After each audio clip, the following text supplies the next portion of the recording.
move on? Perfect. For that, let's go ahead and move on to the next slide.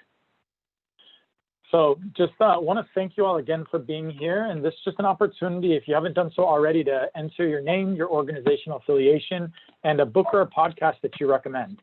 And then we're going to go ahead and put up a little poll real quick just to get a sense for who we have here with us today. And as we do that, I'm going to just look through a little bit of what folks are recommending, but we just want to get a sense for what, who has read our materials and sort of whether you have specific questions, whether you're here to learn, and just to get a sense for the audience. So let's go ahead and turn on that poll.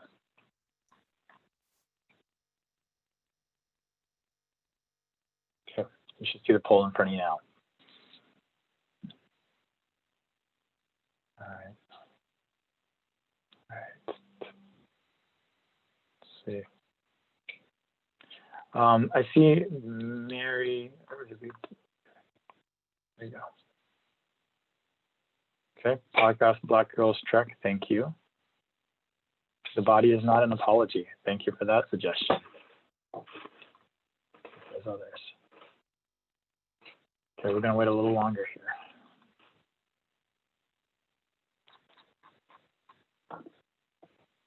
All Fantasy Everything podcast. Thank you. And data feminism. Appreciate that, Marianne. Okay.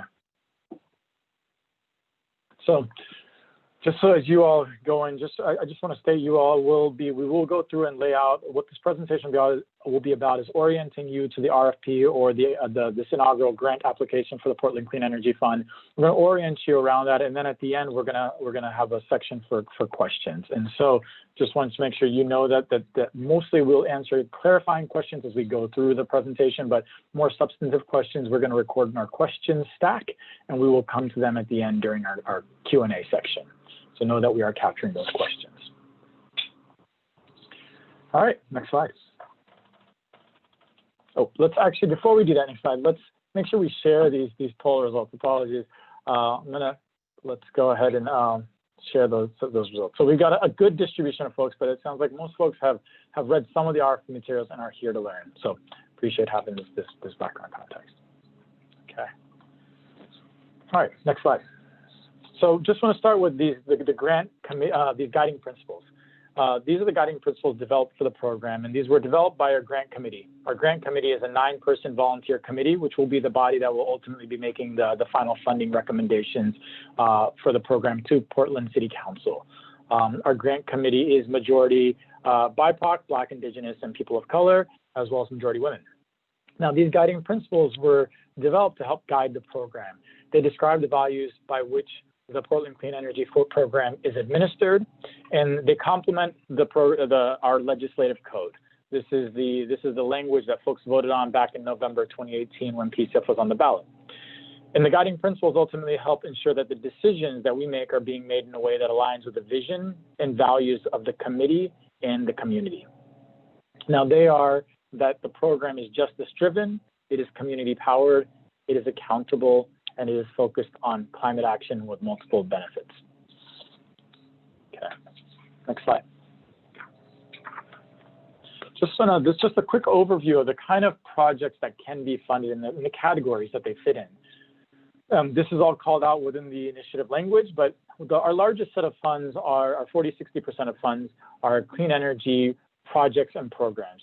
These are energy efficiency and renewable energy projects that are focused on the residential sector, the commercial building sector, the multifamily buildings, industrial buildings, as well as schools. So again, energy efficiency and renewable energy improvements.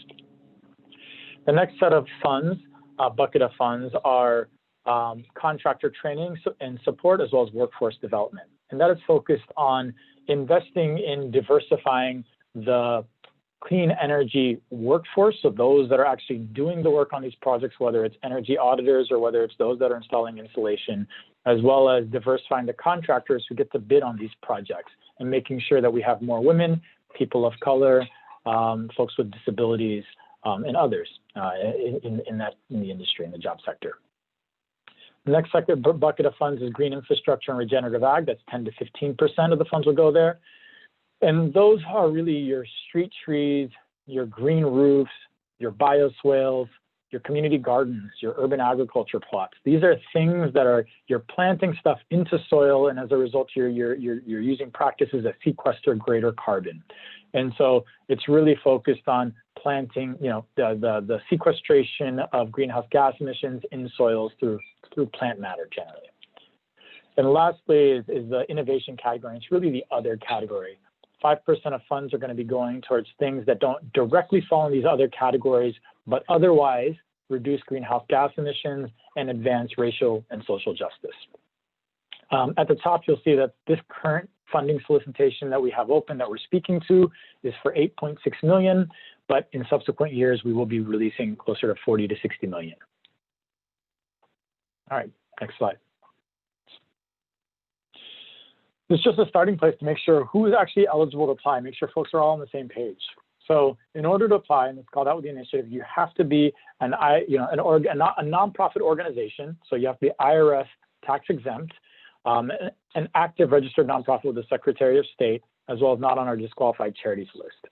And so while the primary applicants, and essentially those that actually have the grant agreement with the city, has to be a nonprofit organization, nonprofit organizations can and are expected to partner with other nonprofit organizations, for-profit organizations, as well as government. And so it's important that those that are submitting the applications and ultimately signing the grant agreement and awarded funds are nonprofit organizations. However, as the committee deliberated on this, they also wanted to make sure that PCEF was accessible to newly forming organizations that may not have formally incorporated, but otherwise function similar to they do a nonprofit. And so we are allowing organizations to apply through a nonprofit fiscal sponsor. And we've provided a little bit of guidance on what folks should think about when they're thinking about fiscal sponsorship. I'm just going to check in, and anyone from the team, please chime in. My neighbors are doing some yard work. Is that particularly disturbing, folks? It's not that loud. Okay, I'm going to tighten one thing up real quick. All right, that's what it is. All right, good to know. Okay, and so this set of links that we provided just for folks to be thinking about fiscal sponsorship, we will make sure that we send out this PDF as well afterwards to everyone. So any of the links that you see here, you will have accessible to you as well, but this is accessible on the website. All right, next slide.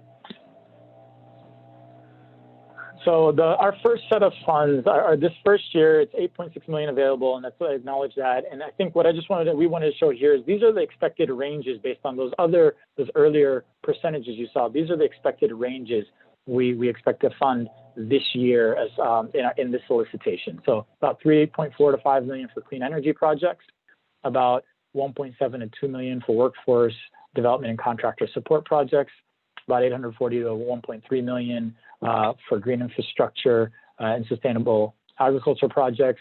And of those particular funding categories, we also will be, you can apply to do projects that fit within those either for planning grants, small grants, or large grants.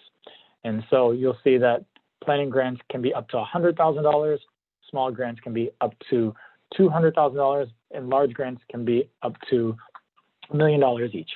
And so the one thing you see here is the PCEF committee did make this year an initial allocation to make sure that we will fund an allocation of 1.5 million for planning grants. And so what that means is if we receive $1,500,000 planning grants, they will fund at least 15, but they can certainly fund more. And their intention there was to send a clear signal that they wanted to provide planning resources to communities who have historically not had access to those resources. And so that's just another piece we want to call out, that there is an allocation of 1.5 million for planning grants, but it's by no means a maximum. Okay. Next question, next slide. Thank you. We just want to lay out this slide because as folks know, and as folks should know, PCEF was a community-originated initiative. It was led and developed by communities of color in a broader coalition with many other organizations and groups, and passed the ballot in November 2018. That spirit of being community-led and fostering community creativity has been fostered throughout the development as PCEF has come in and become a city program. So in November 2019, we seeded our full 9-person grant committee, which is, as I noted, majority Black, Indigenous people of color, majority women. In March of 2020, we released for public comment the guiding principles that they wanted to inform how they developed and engaged and worked on the program itself. After getting public feedback, engaging with folks, we approved those in April 2020. Through that time, we've been working also on the first initial grant scoring criteria, and we put those out for public comment in June of 2020. Worked with a whole host of organizations, got a lot of feedback, and ultimately published that in September 16, 2020. So a little bit over a month ago. And so we're here today in the middle, towards the end of October, and we've got just about a few weeks to go before the applications are due on November 16th. Once the applications are due, we're going to go through a whole set of eligibility review, scoring panel review, the committee deliberations, and the final recommendation is going to City Council in February 2021, where we anticipate them making funding recommendations for this inaugural cycle. Then we will come back, turn around, gear up, engage in another process of community feedback, working with the community to tease out what worked well this year, what didn't work well, and what do we need to adjust and adapt in order to turn around and solicit our next solicitation, which will be for closer to the larger 40 to 60 million next year. Okay, next slide.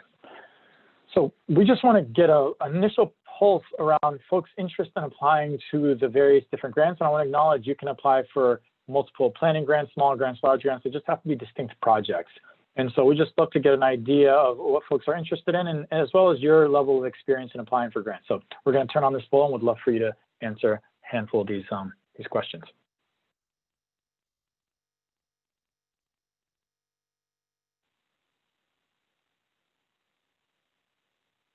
Just give it 1 minute here. Now you should see the poll in front of you.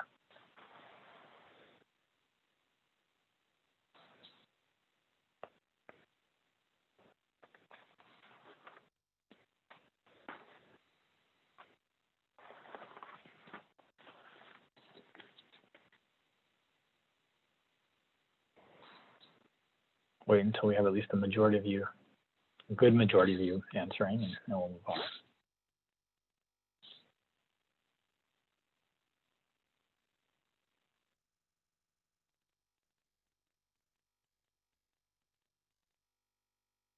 Okay. I already see a question from Katja Altpeter. Apologies if I mispronounced your name. But the question is, do you know when the next grant cycle will open? Will this be an annual cycle? What we've started to communicate is we anticipate the next grant cycle occurring in summer of 2020. I mean, it's a conversation we haven't fully teased out with our committee yet, and there's lessons we're going to take out of this solicitation around whether we have 1, 2, multiple solicitations. There's at least been an interest in having multiple funding solicitations, so we'll tease out sort of what that looks like next year. But certainly at least sometime next year you'll see at least one funding solicitation and potentially more than one. And certainly we'll be moving to a significantly larger sum of funds next year. Okay, let's go ahead and close out the polling and share the results. Okay, as you see that we've got a pretty good distribution similar here. We've got a lot of interest in planning grants from folks as well as small grants, and as well about a third of folks interested in applying for a large grant. So it's great to see, and feels like we've struck the right balance at least this first year in these categories. One thing I do want to acknowledge is that this year the large grant cap was $1 million. In part, that was because we have a smaller pool of funds available for pushing out this year. But we anticipate that cap would be significantly higher in future years or potentially non-existent. Okay, next slide. And maybe I'm just going to go ahead and answer. Sandy Simon has a question. Can you apply for both a planning and a small grant? And the answer to that is yes. You can apply for any combination of planning, small, large grants, multiple planning grants. They just have to be distinct projects, and they can't not necessarily dependent on each other. I'm going to hold off on your question, Brian, for a minute, but we will capture that in the question stack. All right, so this next bit, we're going to move through navigating the application process and just what that means. Before we really, and a big part of this is there's quite a bit of materials that we've pulled together in order to help folks with the application, and so we really want to help you orient and know what materials are there in order to help you, in order to make sure you're successful and support your success in applying for funds. All right, next slide. So this first page is our landing page, and it's the guide to the Portland Clean Energy Fund grant application process. This is the page, I hope most of you all have sort of gotten steered to this page if you're on this webinar, as it linked, you can also link from this page, but I hope you all have viewed this. It's really important that this is the first page that you start at, and you read this page in its entirety before you start really working through your proposal itself. There's a lot of content here, and we'll speak a little bit about that. Next slide. This just lays out some of the content that is here. It's important dates that you need to be aware of, eligibility information, who can apply for a PCEF grant, information on the PCEF priority populations, which get significant weighting within the fund, the funding categories, the grant types, what are eligible uses of funds, the application review process, reporting requirements, as well as translations of this guide as well. Okay, next slide. Now, throughout this RFP, we have held, this is our sixth webinar and our last public webinar that we're hosting. And I will acknowledge that we'll certainly take questions and connect with folks as you have them as moving forward, and I'll have a little bit more to share. But we've been taking these questions, and any questions that we've had that aren't really just pointing to something on the website itself, we've made sure we've captured that question and we've answered that here. So this page is updated weekly on Wednesdays, and it's really important that you consider going and checking out the range of questions here, because some of the questions you have, you'll notice that folks have probably already asked those questions. Now, originally, we had a deadline set for October 29th for questions about the RFP itself. And so our deadline is extended now to November 4th, so that we can publish sort of that last update and answers to those questions November 9th. That isn't to mean that we won't answer your questions, and certainly we'd ask that you ask your questions after November 4th. It's just we will not be making any new interpretations of the RFP after November 4th. And a part of that is just making sure that everyone has access to that information sufficiently in advance of closing out submitting their application. So we don't want to be making interpretations right up until the application close, because some folks won't have access to that information itself. So we will answer questions, we'll answer logistical questions, and I'd honestly suggest that even after that date, you ask your questions, and we'll let you know whether we point you back to this page here or whether it's a question we feel we can answer. Okay, next slide. Great. This is just a slide that laid out where our webinars are now. This is our last public webinar, and as well as our technical assistance. So we hosted several grant writing and budget development workshops. It's now that we've wrapped that period up, and we'll wrap it up here with this last webinar today. What we did do is post all of those recordings, all of those PDFs to this website. So you can click on this link and access any one of the previously recorded webinars or grant writing and budget development workshops and access them and go through them. And we will post this one here today, later this week as well. Next slide. This is just an additional resources tab. This is a curated list of resources that we pulled together to help give folks just initial assist. By no means comprehensive, but provides some things folks may want to look at it to help with their application. And lastly, we've got a definitions tab. There's a lot of terms that we introduce or reference within the application materials, and so as you go through those and as you have questions about anything, check out this definitions tab. It's fairly comprehensive, and so I want to make sure folks know what we're talking about or what we mean by something. And the definition we have highlighted here is we reference priority populations many times in the application. And within the program, there are really two sets of priority populations, and these are defined by the Portland Clean Energy Fund code. And they depend on the type of project you have. So for clean energy, green infrastructure, or regenerative agriculture projects, the priority populations are defined as people of color and people with low income. And for workforce development and contractor support projects, the priority populations are a little broader, They are women, people of color, people with disabilities, or people who are chronically underemployed. Okay, next slide. Once you go through the entirety of that guide page, and it really is important you read through the entirety of that, the next page you go to is you're going to get steered to this page where you can begin to apply for the PCEF grant. You're going to choose the type of grant you want to apply for, whether that's a planning grant, small grant, or large grant, or some combination of both. Next slide. And then once you do that, you're going to scroll down and you're going to have to click a link to download a packet of information depending on the type of grant you're going to apply for. So if you're applying for a planning grant and a large grant, you would download a packet for each of those grants because they have different sets of questions for each of those different types of grants.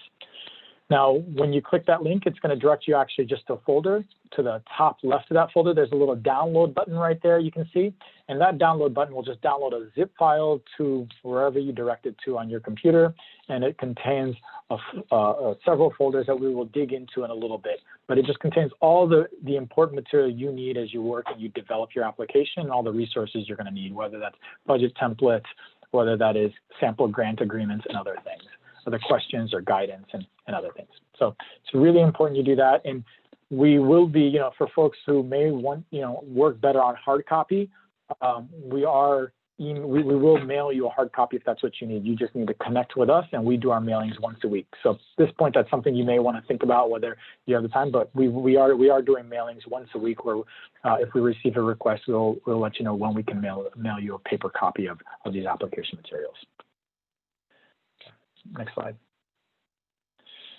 And then when you're done, you ultimately will submit your application in the application portal. We'll talk a little bit about that later, but what that is just an online receptacle. It's a place where you can submit your full application. It is not a place where, and we'll emphasize that a couple times, it's not a place where you work on your application itself. We're going to suggest folks actually work on the applications in Google Docs, Microsoft Word, or other word processing software. If you do not want to submit your application through the online portal, you can always contact us and either submit them as a hard copy or submit them via email. We certainly prefer that you submit them through the application portal because it will make sure that you've answered all the questions appropriately, and it'll make sure that you're not missing anything, but it's by no means a requirement. I think with that, and for this next section, I will hand the presentation off so you don't have to hear as much from me, but to my esteemed colleague, Katie Lister, to carry you through a few other things before we get to the questions. Thanks, Sam. Hi, guys. I'm Katie Lister. I'm a member of the PCEF startup team. Please feel free to turn your cameras on if you feel like it. So sometimes in these meetings, we ask people to turn their cameras off, but we would love to see your faces if you're interested in turning them on today. So I'm just going to go through a little bit more detail about some of the material that is in the application packet that Sam mentioned before. So once you choose if you are going to apply for a planning grant or a small grant or a large grant, or maybe you're going to apply for a small grant and a planning grant, then you want to download those application packets. Keep those documents separate because there are differences between the packets. There's some duplication, and you'll notice that, but it's easiest just to keep this sort of one file of all of the planning grant stuff and one file of all of the small grant stuff. So kind of what's in those is displayed on this slide with everything that's in the large grant materials at the top, followed by the small grant materials, and then planning grant materials. In the folder that's called required attachments, those are the things that you really need to have in order to be able to complete the application. So it is going to be slightly different if you are applying for a planning grant versus a small and for a large grant. But inside of that are 3 attachments. The first one, attachment A, is only for small and large grants. And that includes all of the information that you need to submit with your application and include in your project description. And so it's not something that you download and fill out, but it is something that that you need to read and understand. And then the other 2 are attachment B and C, and those are actually Excel files that you need to download, fill out, and be able to upload as part of your application. I'll go into a little bit more detail about what's inside of those and kind of how to navigate them, but just wanted to kind of emphasize that everything that's in the required attachments are really, you can't complete the application without those documents. So the other things that are in the download packet is when you first open it up, before you kind of click into one of the folders that's on the inside of it, you'll notice 3 documents, and those are all PDFs. They're not fillable PDFs. They're there for reference. The first thing that you might want to look at are just the application questions themselves. And those are different for each of the project type or grant types. So there's the planning grant application, small grant application questions, and the large grant application questions. So you'll want, I just heard that my audio was a little low, so I'm going to try and speak up a little bit. So those are for reference. The application questions are also in the portal, and so you can compare them one-to-one, and when you enter your answers there. And if some folks have requested that we send a Word document of the application questions, we're happy to do that, just with the warning that if you hit return, the numbering will get messed up. And so you do also want to have the PDF just to make sure that you're following the skip pattern correctly. There's also an application checklist in there, and that is just as a guide at the end, once you've gotten all of your material together, to make sure that you've signed all the things that need to be signed, you have submitted all of the attachments that need to be attached to be able to have a complete application. If you submit through the application portal, that checklist will happen automatically. So there's a review application button at the very end. And if you have missed something that is required, then the portal will tell you that you've missed something, and you can go back and complete that section. And then the final thing is for each of the grant types is a document that we're calling the application questions guidance. And this document is not necessarily meant to be read from top to bottom, but rather to be used if you run into a question and you're not really sure what we're asking, or you just like more information, or maybe some examples, or you're wondering why we're asking it, then you can go to that application questions guidance document and get some examples and some of the information about why we're asking that question, and some guidance. Then the other thing inside, so then there's the required attachments folder, which we have talked about, and the resources folder. The resources folder has a number of documents in it. Not all of them will apply to your project, depending on the type of project that you have, but some of them, for example, the first one that's listed on the screen here is clean energy project requirements. If you're not applying for a clean energy project, there's no reason to read that one. Greenhouse gas impacts is something that will be that is relevant for all projects that have physical improvement, but city staff are actually doing the estimating of greenhouse gas impacts. This document is just there so that you have an idea of how we're doing that. You don't have to read it if you don't want to understand how city staff are going to be measuring those impacts. If you do and you have questions about it, we are absolutely open to that, but it's just there for your information and for transparency, but it's not necessary to read to apply for a grant. The rest of them are really important documents to review and understand kind of what you will need to agree to should you be awarded funds. So the reporting requirements, there's a sample grant agreement that will give you an idea of what some of the city's insurance requirements might be, and those sorts of things. And then there's a two documents that I really want to highlight, and they do apply to every single grant type, are the wage requirements document. And that lets you know, it covers really two things. One, prevailing wage, which applies only to projects that have kind of a big single site construction budget. but then also the requirement that everyone who gets paid using PCEF funds needs to make 180% of minimum wage. So that's a requirement that applies to every single every single PCEF project, and is important to understand so that you can work it into your budget and into your budget request. And then there's a workforce and contractor equity agreement, which there are 3 different examples depending on your project type that you will need to agree to if you are awarded funds. So it's important to understand those documents kind of so you know what you're getting into.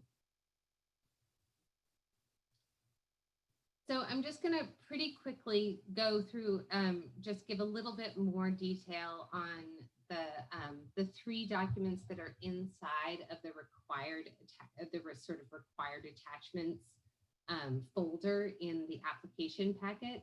The first is just the application questions, and that's just the PDF, or that's just a screenshot of the PDF.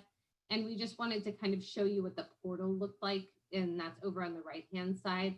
And you can see that it's broken up into the same sections and that the numbers correspond. We really do recommend that you use the PDF to understand all of the questions you're going to have to answer, get all of that information together, write it, if you're working alone or with collaborators in a software that you're familiar with, like Word or Google Docs or something like that, so that you can then copy and paste into the portal.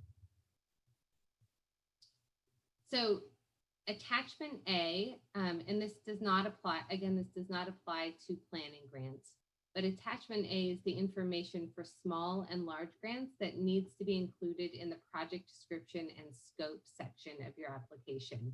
And it lists each of the different project types and pieces of information that need to be included depending on your project type. What we've tried to point out here and just want folks to understand is that if you have a project that has more than one sort of component, so for example, if it's a renewable energy, if it's a solar project, so it has renewable energy, but you're also doing weatherization, and so it has energy efficiency, you're going to need to include the information that is listed under both of those in your project description and scope. This is a screenshot. The next slide has a screenshot of attachment B, which is the budget. And what you see on the screen here is the budget template for the small and large grant. The budget template for planning grant is a little bit different. It's a little bit simpler, and it does not have a leverage table because there's no opportunity to get additional points for providing leverage or match on planning grants. But for small and large grants, there are 3 tables in the budget template. It's really important to fill all of them out. There's the project budget table, and that really is the project budget that is going to be the portion that's going to be paid for using PCEF funds. You'll notice that there are some gray shaded out cells. Those have formulas in them. Please don't try and enter information into them. Only enter information into the cells which don't have any shading at all.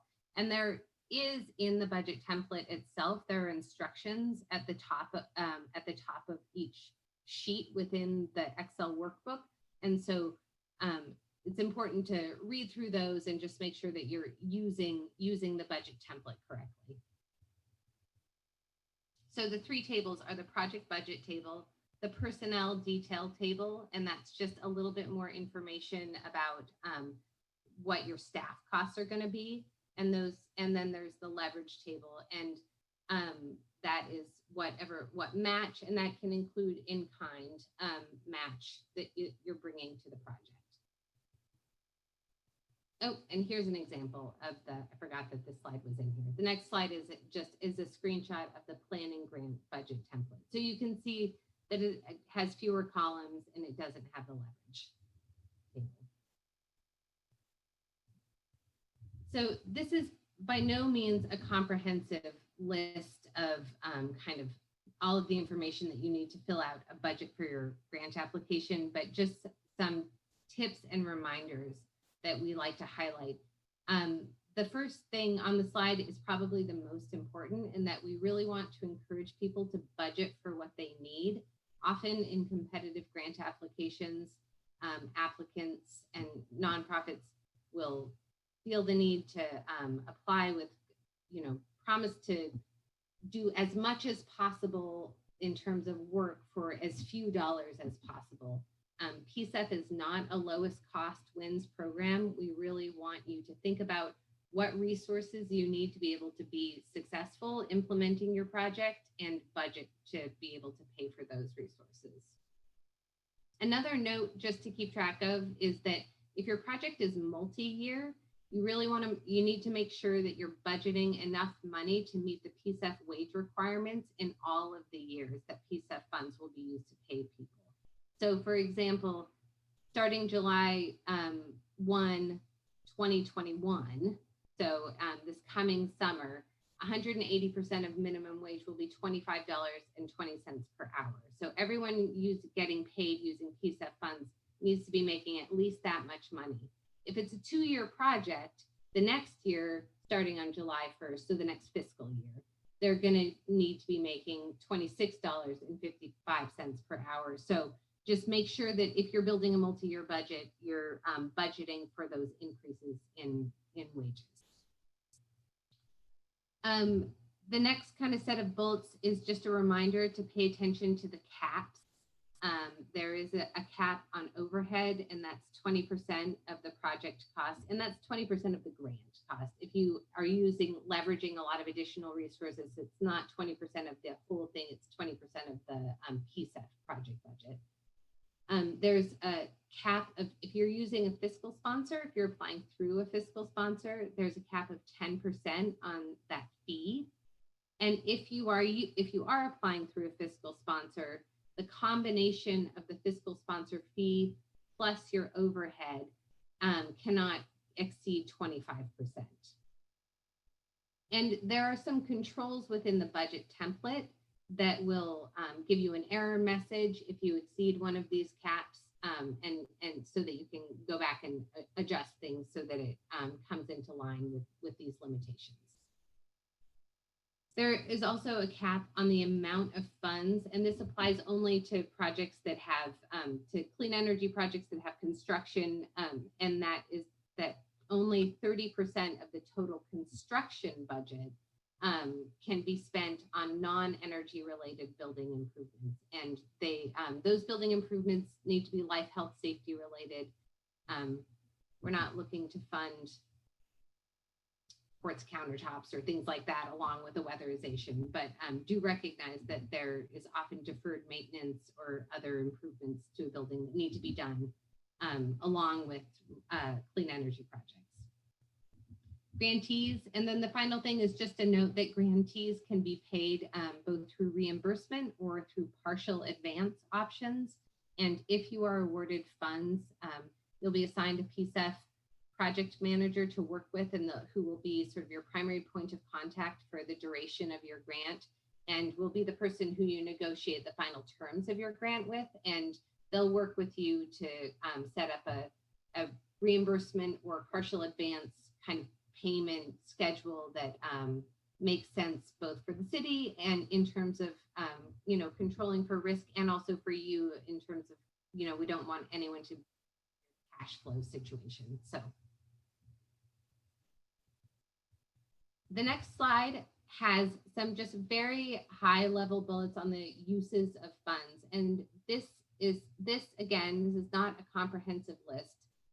Right under the title to this slide is a link, and like Sam mentioned earlier, when we post this online and email it out after the webinar, all of these links will be active, so you'll be able to go to those websites. But there's more detail on each of the things within this bulleted list in that first landing page that's the guide to applying for a PCEF grant. We're calling attention to these elements so that applicants can, one, know what is allowed and what is limited. The program does sort of have eligible expenses that are often not allowed under climate grant programs. And so we want to make sure that people know those things are eligible expenses so that they can work them into their budgets. And two, to be encouraged to think creatively about how to meet environmental, racial, and social justice goals. We are really excited to see what solutions the community has to offer in terms of addressing climate and racial and social justice issues. And we know that there might be some what might seem like non-standard expenses associated with doing that work. And so we just want you to kind of know that you can be creative and in designing a project that you think will meet those goals and work for your organization and your community. Okay, so this is the final screenshot of a spreadsheet, and it is attachment C. It's the milestones and activities template. And this is where you're going to list all of the important milestones in your project and the tasks that you're going to do to achieve those milestones. You'll notice on the slide, on the little sticky notes, we provided some definitions for how we're defining milestone and how we're defining activity. Those definitions include some subjective terms. It's up to you and your organization to tell us what you think is a major event, what you think is a significant marker.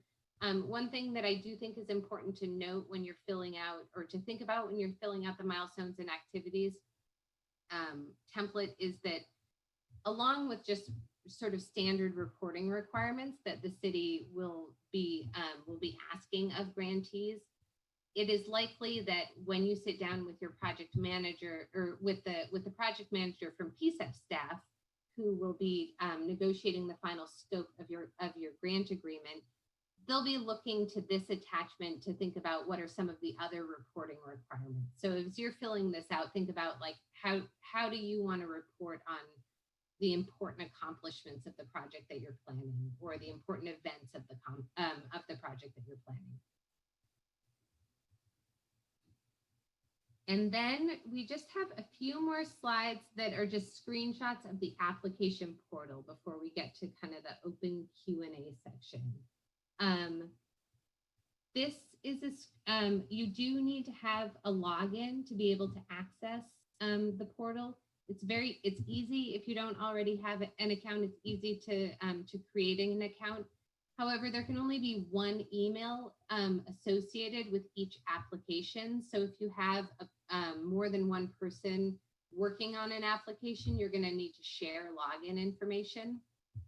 And only one person can be in and editing the document or editing the application at one time.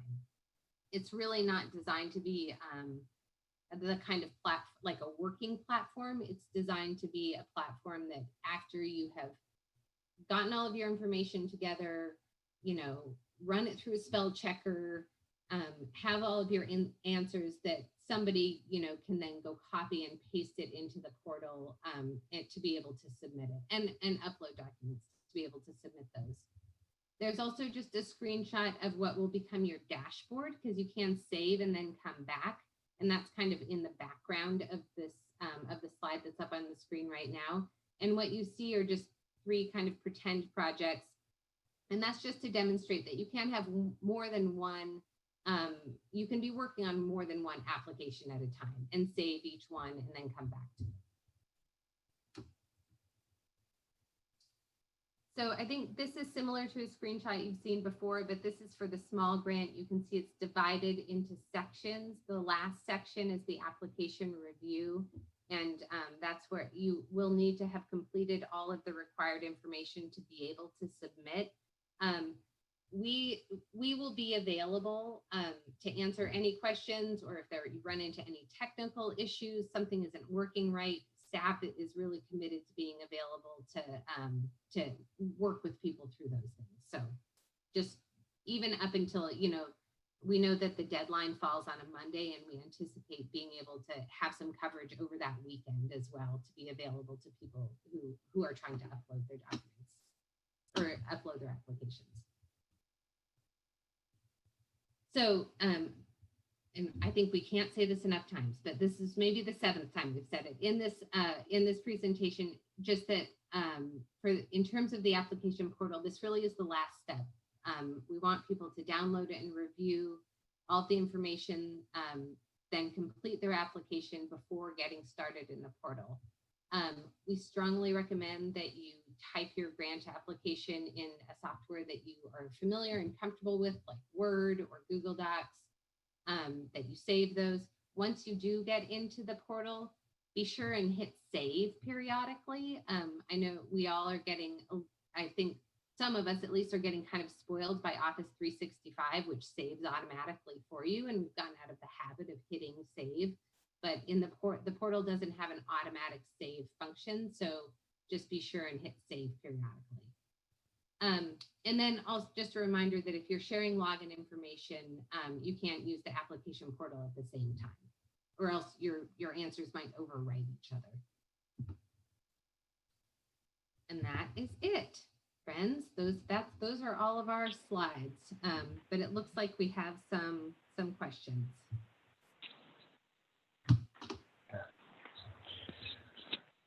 I'll take the first one then. So we've got this first one here from Brian, asked a little while ago, Brian. The question was, is there a matching requirement for projects? The answer is simply no. There is no matching requirement for projects. However, projects that do, there is a prioritization, meaning there are some additional points for small or large grant projects that do have some amount of match. It's a small, I would acknowledge it's I think 3 points out of 100 points. So it isn't significant, but it is not a requirement. But for small and large grants, there are some points associated with match or leverage or additional resources you're able to contribute as part of the project cost. There is no match prioritization or requirement at all for planning grants. Okay, so the next question looks like it's from Patricia, and that is, can we apply for 2 distinct projects in one application? And if the work is being done, we actually haven't gotten that question before, but I think if the work is being done by the same organization, I don't see why not. I would note that it will, it is likely that in terms of GHG impact, they would need to be kind of assessed separately from a staff perspective. But Sam, do you have anything to add to that? I think it would be fine. My inclination, and maybe I may have misunderstood this, so correct me, we may have to dialogue this. I think it is worth submitting 2 distinct applications for each project. And part of this comes back to working in a Word or Google Docs to develop your application, because the front content, the information about your board, about your leadership, about your organizational mission, all of that is the same. And so you can just copy and paste that. But the scope and other sections of the project will be different and evaluated differently. And so if there are 2 distinct projects, it is 2 applications. You can submit them under one login. Yeah. Is that? Patricia, was there a follow-up on that, or did that answer your question? You can put it maybe in the chat box.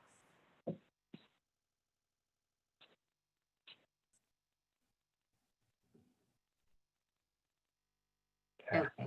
And feel free, if it's easier to follow up and you don't want to chat about, feel free to raise your hand and we can just unmute your mic and check in with you that way too. Okay, so the next question is from Sharon.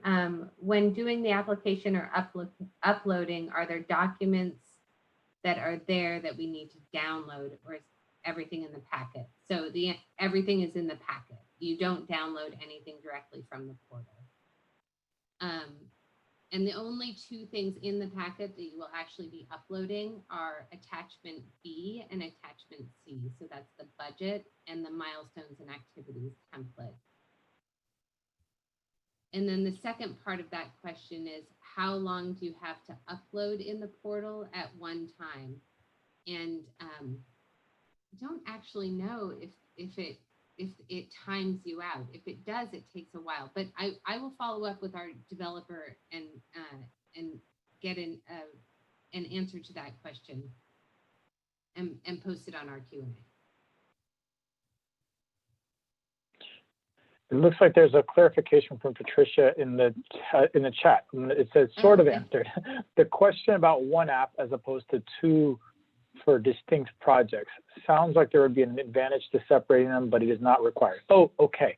So I think I may be able to provide more clarification.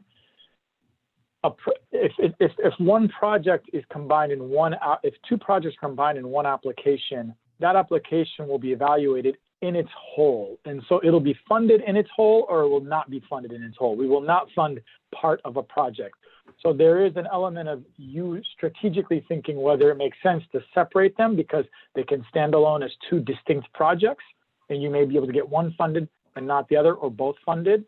Or you may decide, you know what, these have to go together, or they're stronger together in one application. So in many ways, it's sort of it's a strategic question for you, and there's a question on whether they can stand alone or not.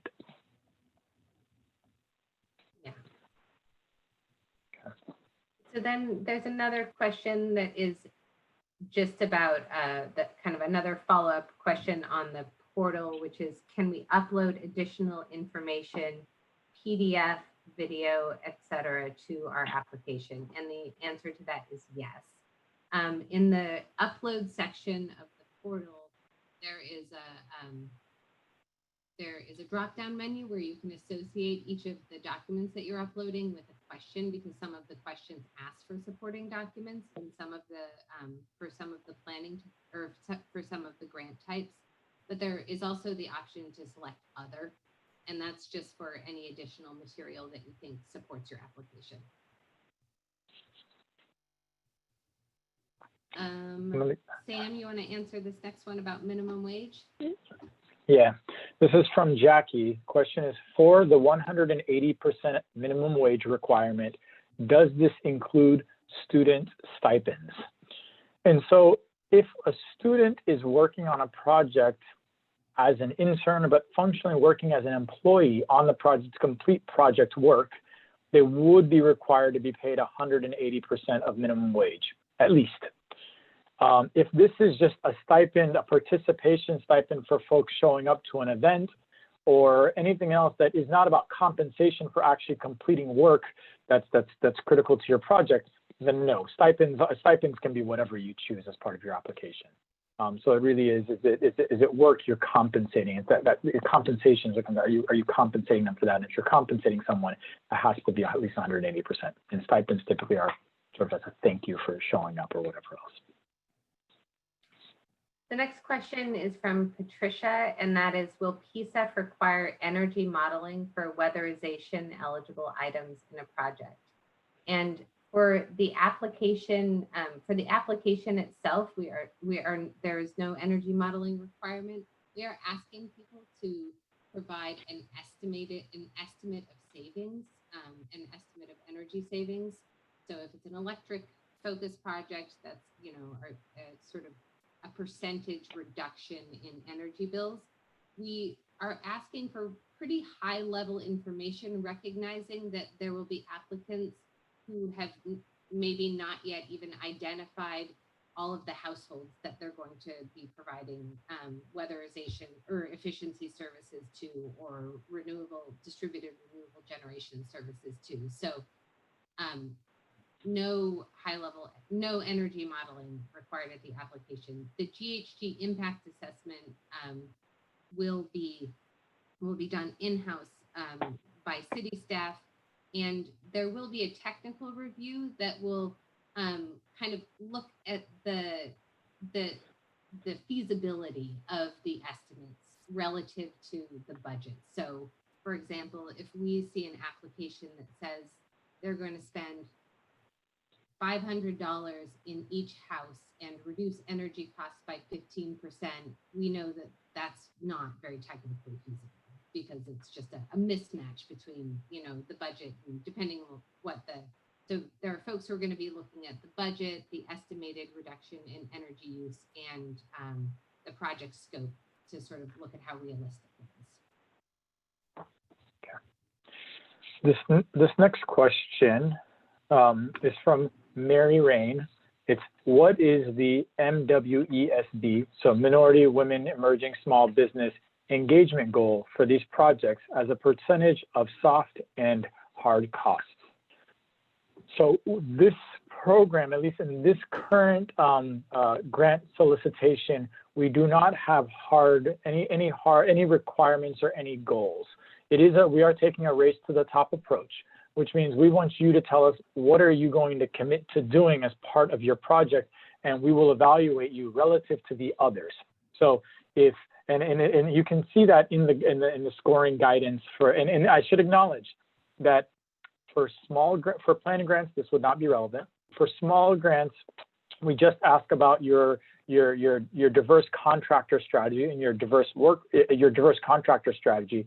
For large grants, where you're not investing at least 500,000 PCEF funds into a singular site, we do not, again, there we also ask just about your strategy for recruiting a diverse contractor. It's only when you exceed $500,000 at a singular site that we start to get into those details, where we ask about your contractor. What is their record and what are their commitments towards hiring diverse contractors, subcontractors, and a diverse workforce? And the scoring is relative to the others. So it's a race to the top approach, meaning that those that, comparative to other applications that have been submitted, those that do better in terms of their diverse contractor commitments are going to score better. So there's no firm goals. It's compared to others, and we're taking a race to the top approach. I see a similar. I'm going to just answer a similar question here. It's from Sharon. I think we answered most of the questions, but there's a latter question from Sharon that says, are you looking for volunteer hours related to MWESB, or Minority Women Emerging Small Business goals? And it is about ultimately the compensated staff. I mean, that's the same focus for our wage requirements. It's about the folks that are compensated on project that we want to know about. We want to make sure more diverse folks are getting paid better and employed on these projects. Then the next question is, what are eligible expenses under the overhead category? And I might just pull up on the screen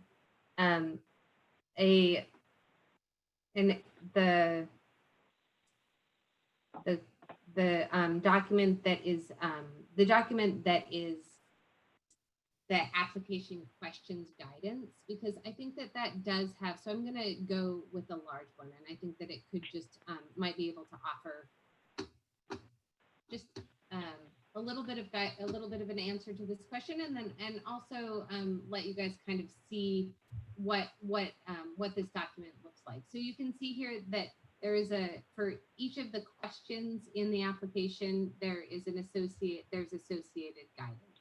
And so forgive my scrolling here for a minute, but I'm gonna go to the very end, which is the budget section.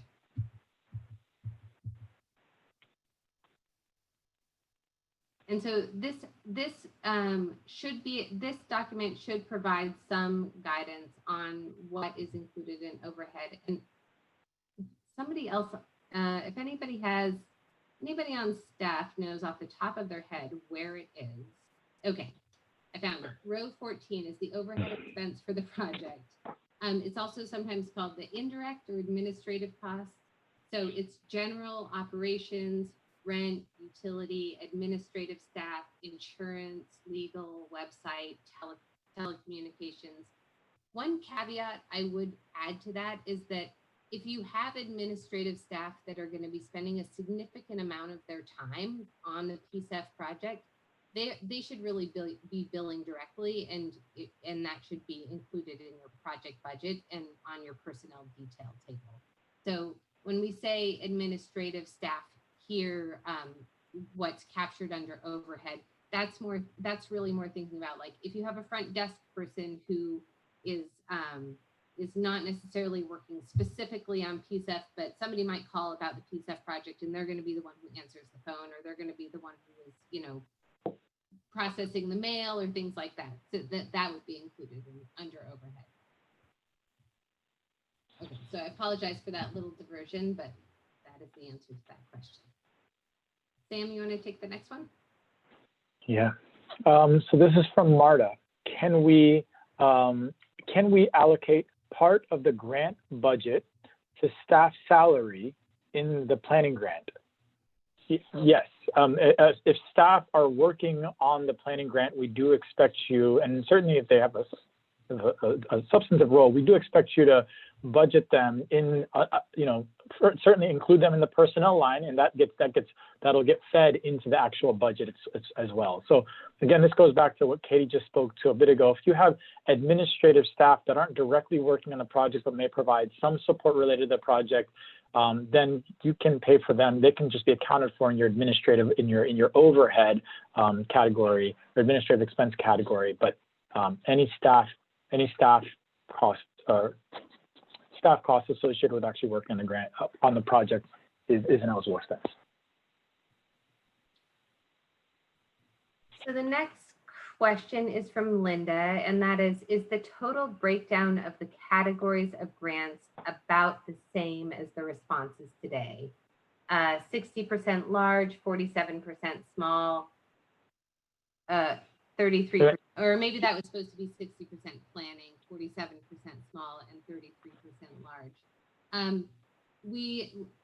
Aside from the allocation for a 1.5 million that the grants committee said that they wanted to allocate to planning grants, there is not there isn't a specific allocation related to how many large grants will be funded and how much will go to small grants. Could I ask a question? Sure.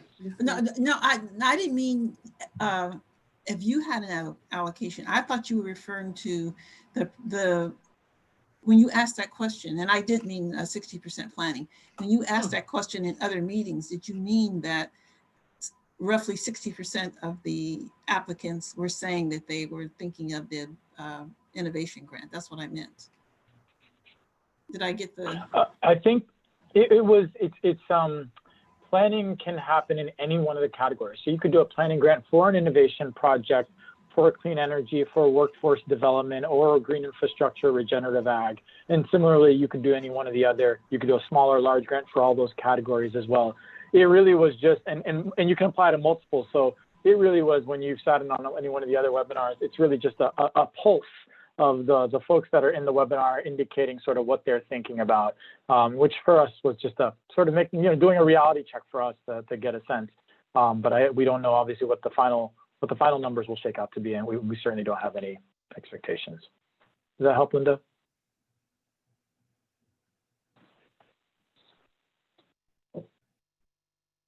You're muted still, Linda, if you are trying to chat. I was trying to, yeah, no, that helps. I was just trying to get a pulse. I didn't expect you to have the answer. I was just trying to see what people were thinking. That's all. Thank you. Yep. I'd say we've seen in the last several webinars that, yeah, planning has had good interest. Planning grants. So the next question is from Patricia McLean, and that's just a clarification. Says, we'd like to apply for a weatherization clean energy project that is part of a rehab of an existing property. We do not intend to apply for funds for the whole rehab, just for the part that is the upgrade. How does the 30% of the total construction cost limitation apply in this case? So it's 30% of the total PCEF funded construction cost. So it's only the construction costs that are PCEF funds.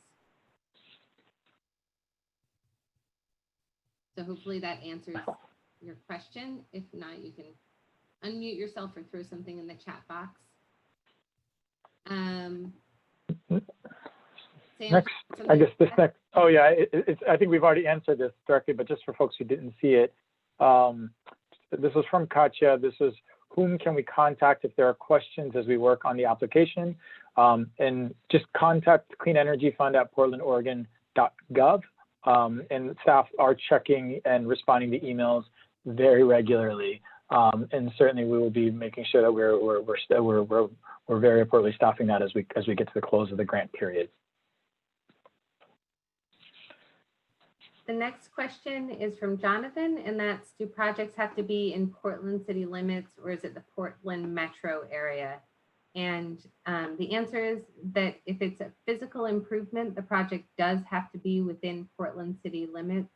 If it's a project that does not include physical improvements, the people who benefit from the project. So for example, a workforce training or contractor development grant, the people who benefit from that program would have to reside within the city of Portland.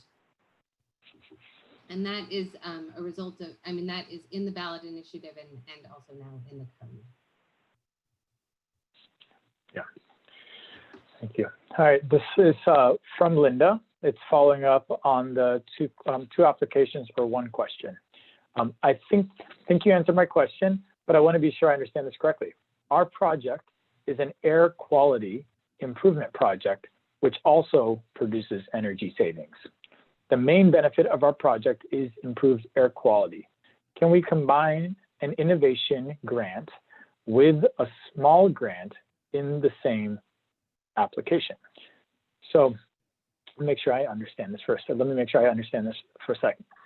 So the innovation is really a funding category, and it was really meant to say that there are going to be projects that don't neatly fall into clean energy, workforce, green infrastructure, regenerative ag.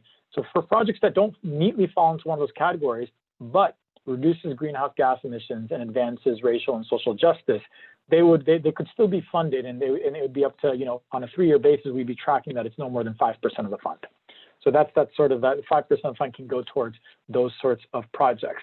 But you could, for an innovation project, again, a project that doesn't fall into one of those categories, you could apply for a planning grant, a small grant, or a large grant. So I hope that I hope that might bring more clarity, Linda, in terms of the sort of the difference between small, planning, and large, and then the actual funding categories. And just let us know if that didn't.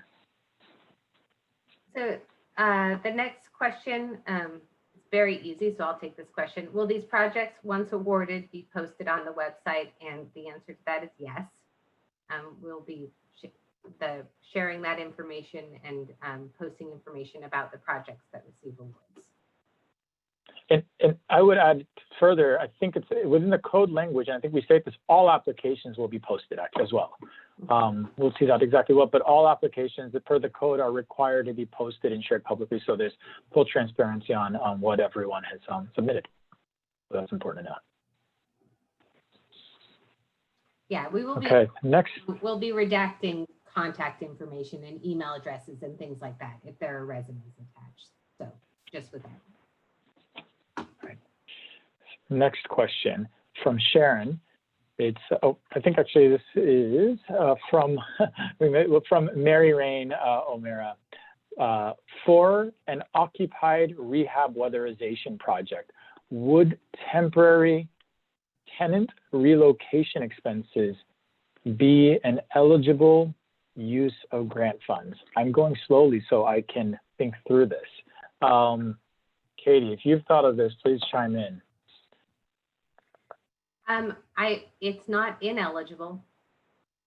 Right, that's what I think. I think that we would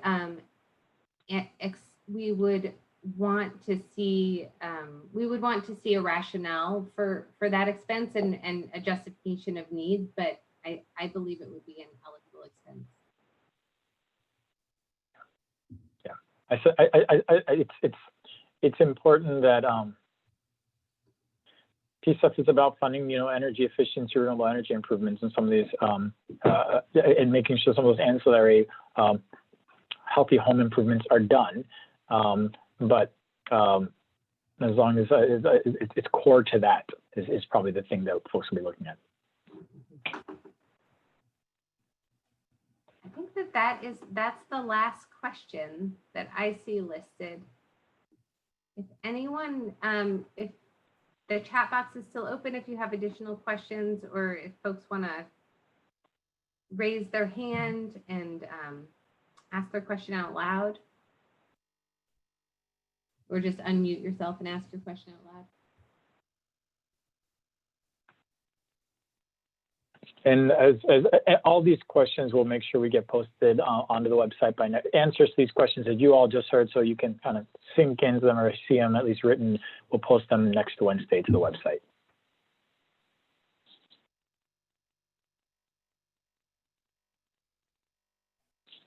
Nope. Share window. Let's. Well, I guess I'm still not clear on the innovation, but I didn't want to take time on the webinar. Should I just maybe send you folks a question to, or I'm just trying to clarify what you're saying is that, okay, I thought you said that you were only going to do like 1.5 in innovations.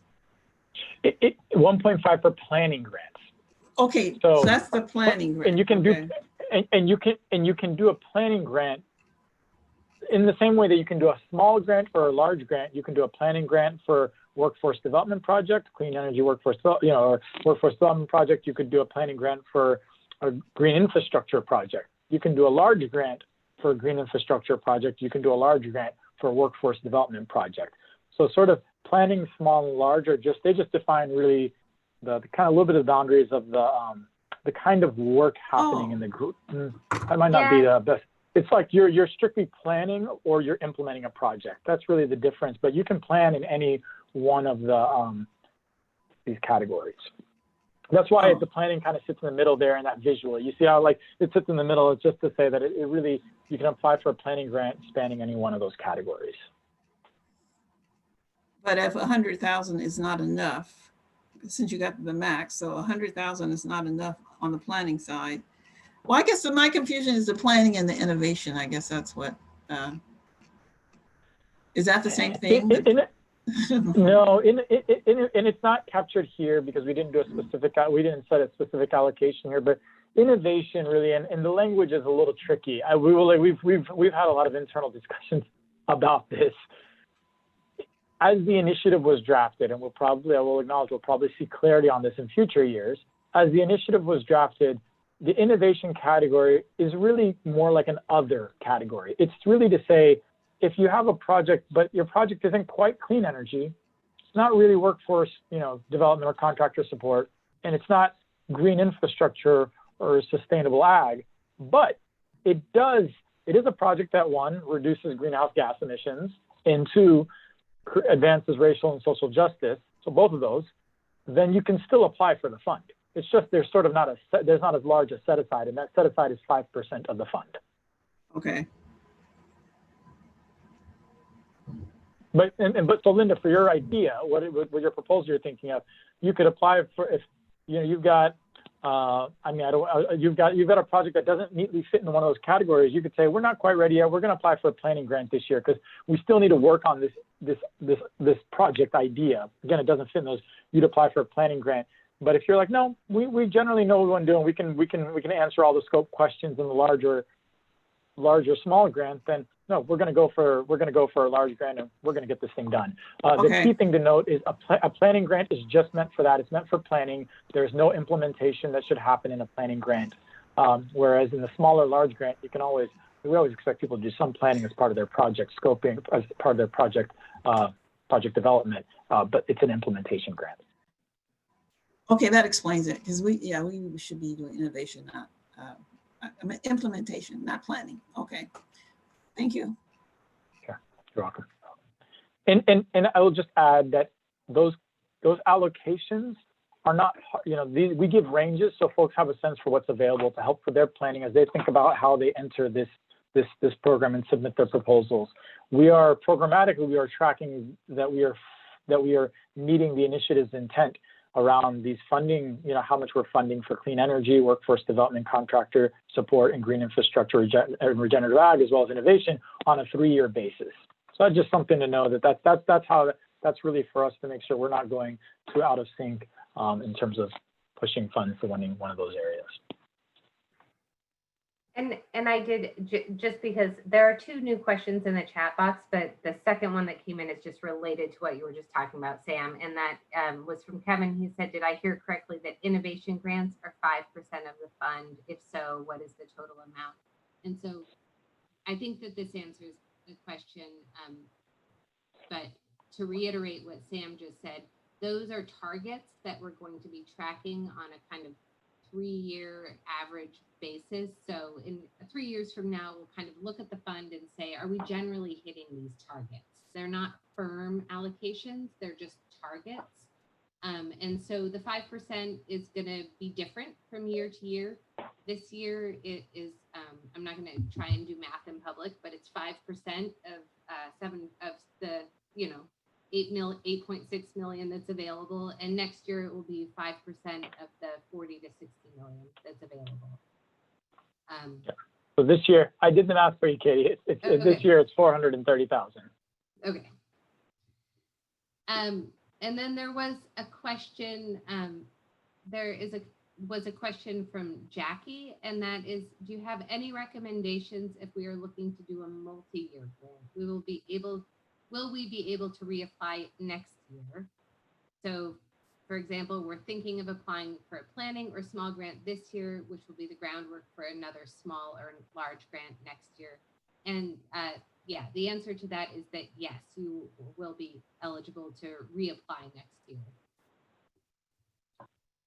And I don't know that that we have a recommendation per se. Just submit the project that you want to do for funding, and it will be evaluated by the review panel. If you are looking at maybe submitting, if you have a project that you think is going to be more than $1 million, you might want to apply for a large grant next year, since it's likely that the cap for the large grants will be increased. But other than that, I can't. It's really up to you, up to your organization. Okay. This next question is from Katya. Apologies if I did not get that right. Would a project to train future climate leaders, i.e. an educational project, would qualify? Yes. We said conservation education projects and those sorts of projects do qualify.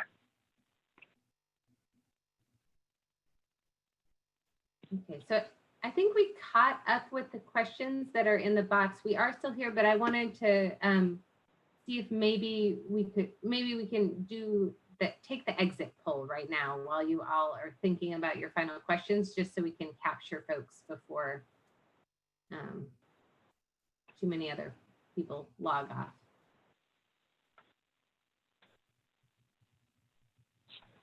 But if you have more questions, please do stick around.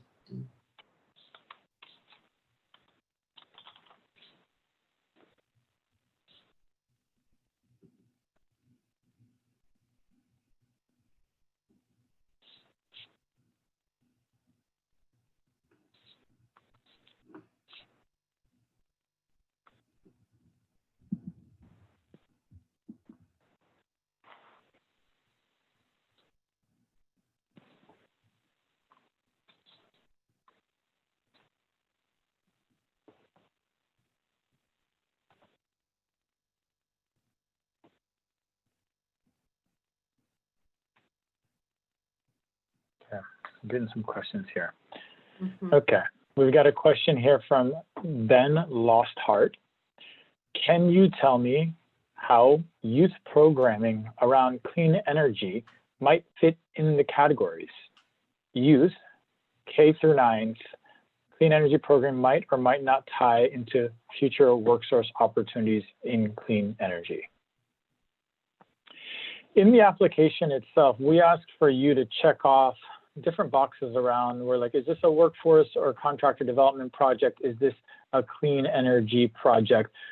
Over time, we will want to track and get a better sense of how much of your project falls into one or the other. We're not asking for that at the application phase. And so it's not critical that you break it down into either one of those categories for this application phase. We'll just want to know which categories is your project relevant to, and it's something that we will be programmatically tracking if you are awarded funds, so that we can see how much of the fund is really going towards those different categories.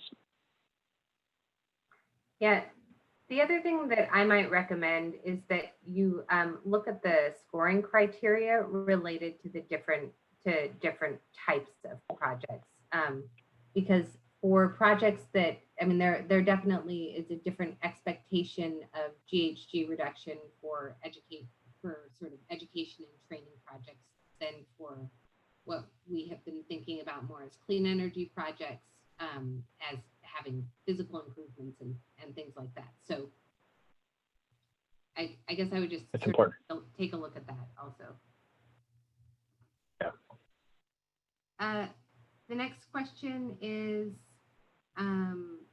if we have specific ideas for planning, but not sure if it fits the funding model, should we send a separate email? I'm not sure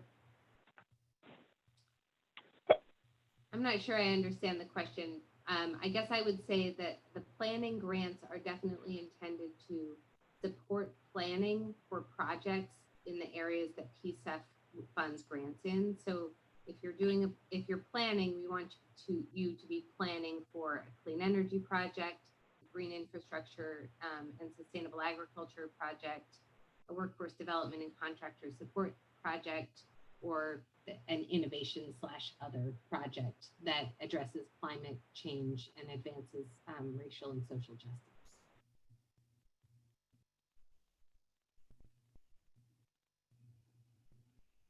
Sam, you want to take the next one? Yeah, this is from Jackie Santa Lucia. Is there a list of qualified education programs? You mentioned conservation. Does this include architecture, design, sustainable building training for youth, 14 to 20-year-olds qualify? Jackie, what I would recommend is there is attachment A that is, and this is one of the required pieces of information. This is attachment A in the application packet. I'd recommend you look at attachment A because in there it states the information that we need as part of the different, and this is what Katie was just talking about, different scopes. So if you're doing a clean energy project, there's certain information we need. If you are doing a regenerative ag project, there's specific information we ask for. And so as you look at that, that will help. That's really, we don't have a list of qualified education programs, but we do have we have a list of eligible uses of funding, and we have a list of information we need in order to evaluate your proposal. So I think that those are sort of the two things that can help you out, but that aren't necessarily a list of qualified education programs. So that's attachment A in the required documents folder. And that's not a relevant document for planning because we don't ask for that level of detail for planning grants. I'll say that much. We expect you to be planning, so you wouldn't have some of that information. But even for planning grants, it's worth looking at attachment A in those other documents because it gives you a sense for what you'd be expected to produce in a future grant application. So it still is useful.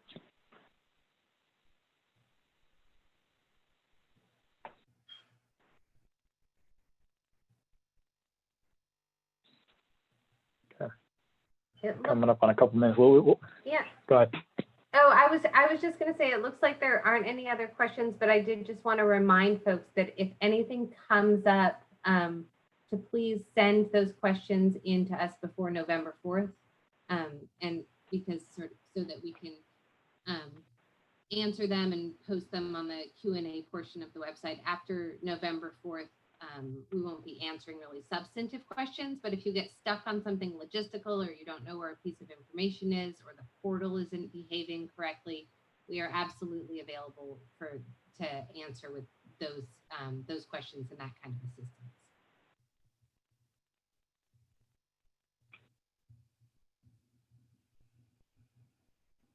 Great questions. Really appreciate this. Really appreciate folks pouring through this, and we know it's a lot. And are excited and welcome also on the other end. As you complete an application, we will really hope you complete the survey on the other end because this is our first round and we know we're going to learn a lot. So just want to thank you both, or thank you all, and thank you, Katie, for going with me and the rest of the team. Thanks all for hanging in there with us.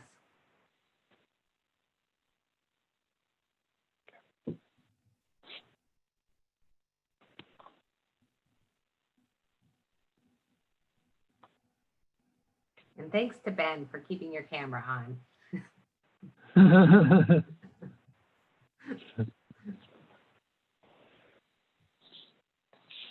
Okay. You don't